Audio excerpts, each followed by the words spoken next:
Joy, pasensya ka na. Napagtripan ka na ni Kuya Brooks.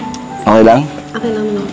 Pero yung sinabi ko kaninang special someone, totoo yun. Baka prank lang din yun. Hindi, totoo.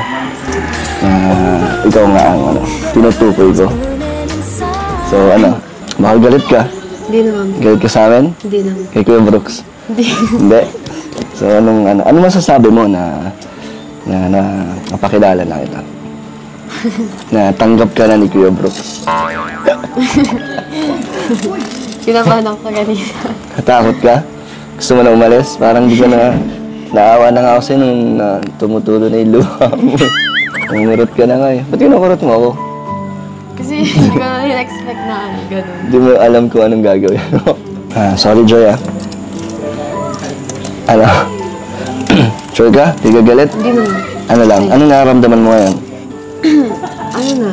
Okay na kasi. Masaya ka naman. Masaya. Hindi na yung pinakabahan. Busog ka? Masarap yung mga pagkain. Grabe, Joy, no? Talagang mabait ka. Kasi wala kang ginagawa, no? Hindi ka nagalit, hindi ka nagsalita talaga. Naiyak ka na, no? Kailangan. Ganyan ka talaga, no? Parang hindi ka nagsasalita or wala kang sinasabi kung ano man nararamdaman mo. Iyak ka na lang. Ganun talaga ako kasi kahit naman ayoko naman magsalita kasi mas matanda sa akin yung nagsasabi. Oo. So, ba rin, kahit na galit sa'yo, ginagalang mo pa rin. Yung pa rin iniisip mo yung respeto. Galing. Mas pinahanga mo ako sa dyan sa sinabi mo. So, iyak ka na lang. So, Joy, ano masasabi mo